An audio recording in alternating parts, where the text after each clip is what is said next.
दोस्तों, हमारे चैनल को लाइक करें और सब्सक्राइब करें।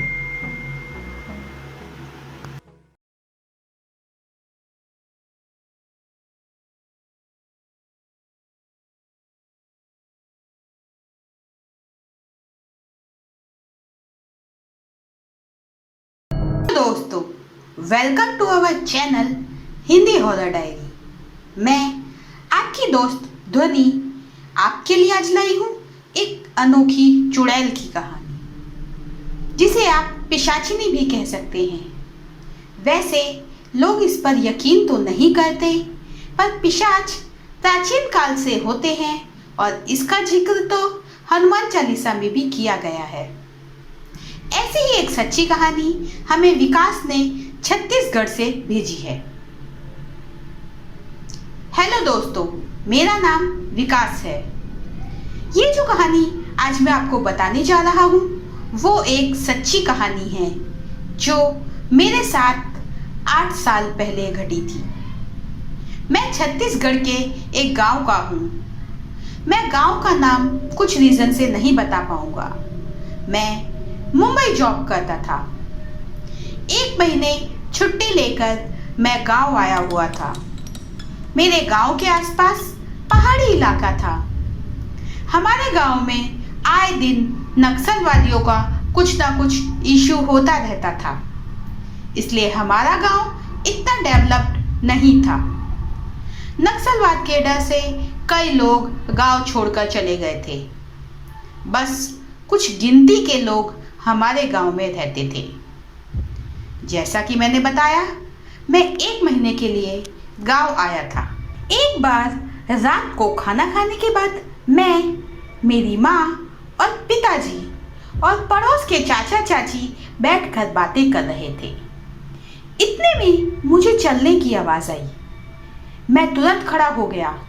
पिताजी ने पूछा, क्या हुआ? मैंने कहा, मुझे ऐसा लगा जैसे कोई चल रहा हो।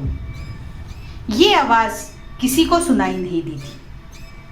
उतने में पिताजी ने कहा कि जब ऐसी कोई आवाज़ आए तो कभी भी उसके पीछे नहीं जाना, तुरंत घर में आ जाना और दरवाज़ा ठीक से बंद करना।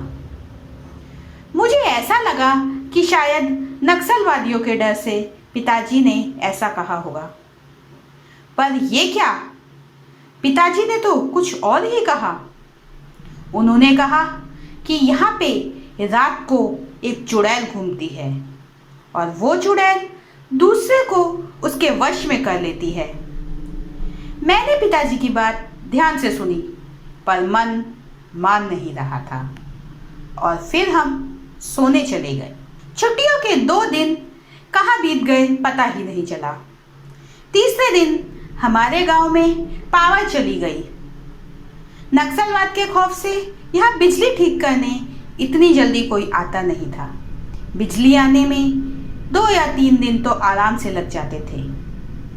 एक रात करीब 9 बजे मैं घर में सोया हुआ था। पावर ना होने के कारण मुझे थोड़ी गर्मी लग रही थी। मैं अपने घर का दरवाजा खोलकर थोड़ी देर बाहर बैठने गया। पिताजी और माँ सो रहे थे। मुझे दूर से कुछ हल्की परछाई जैसा दिखाई दिया। पता नहीं मुझे क्या हो गया। मैं उस परछाई के पीछे चलने लगा। कुछ दूर चल के मैंने देखा कि एक सुंदर सी लड़की तालाब के किनारे बैठ के गुनगुना रही थी। मैं उसके करीब गया। वहाँ सिर्फ गुलाब की खुशबू आ रही थी और वो लड़की इतनी खूबसूरत थी कि जैसे कोई परी हो। सच बोलूं तो मैं उस पर आकर्षित हो गया था। मैंने उसे पूछा, आप यहाँ अकेले क्या कर रही हो? आपको इतनी रात को यहाँ डर नहीं लगता? उसने हल्की सी स्माइल दी और बोली, लोग मुझसे डरते हैं। ये सुन के मैं हंसने लगा। मैं कुछ और बोलूं या पूछूं, उससे पहले वो खड़ी हो गई और सामने के जंगल की तरफ चलने लगी। मैं भी अपने घर आ गया।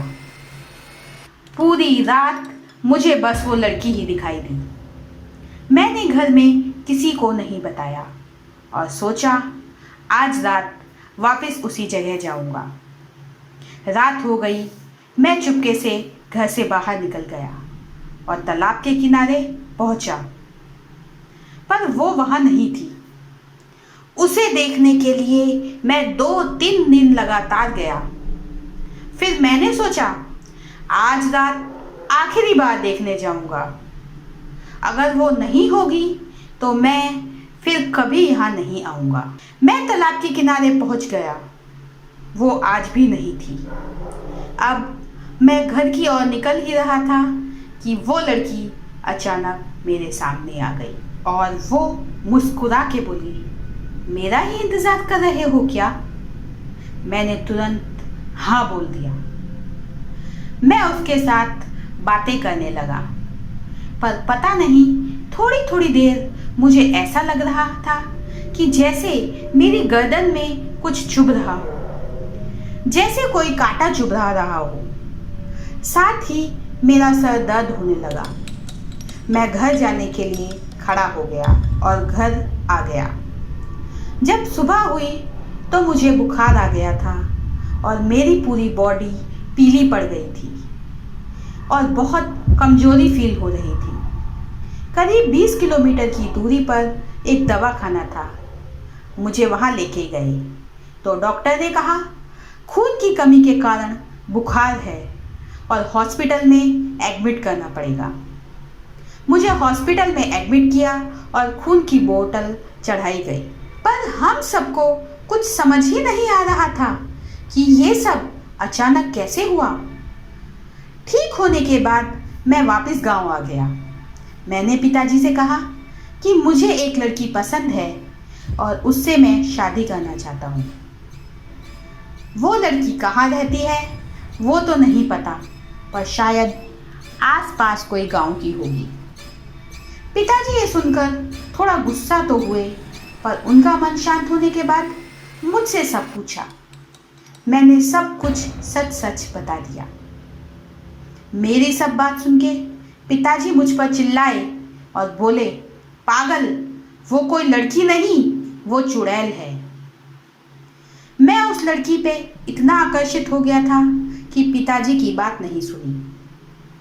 पिताजी ने कहा, चल एक काम करते हैं, जब वो लड़की तुझे मिले तो मंदिर में रखी रुद्राक्ष की माला लड़की के गले में डाल देना, और ये भी कहा अगर वो सच में लड़की होगी तो पक्का मैं उससे तेरी शादी करवा दूंगा।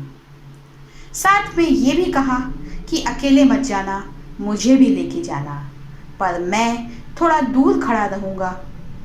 और मैं तैयार हो गया। रात हो गई। मैं और पिताजी तालाब की ओर निकल गए। पिताजी थोड़ा दूर खड़े हो गए और मैं तालाब के किनारे निकल गया। वो लड़की वहाँ ही बैठी थी। मैं उसके करीब गया। वो मुझे देखकर मुस्कुरा रही थी। मैंने तुरंत माला निकाली और उसके गले में डाल दी और वो जोर से चिल्लाने लगी और खड़ी हो गई।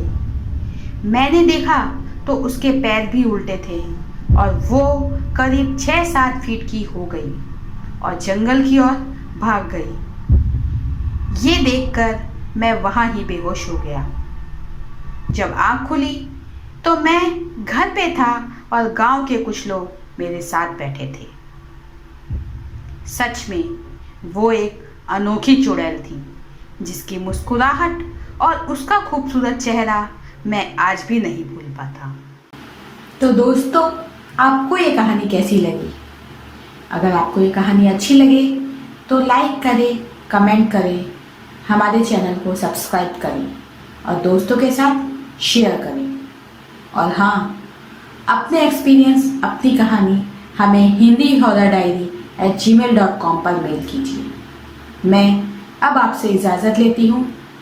अगले हफ्ते फिर हाजिर होंगी एक नई कहानी के साथ।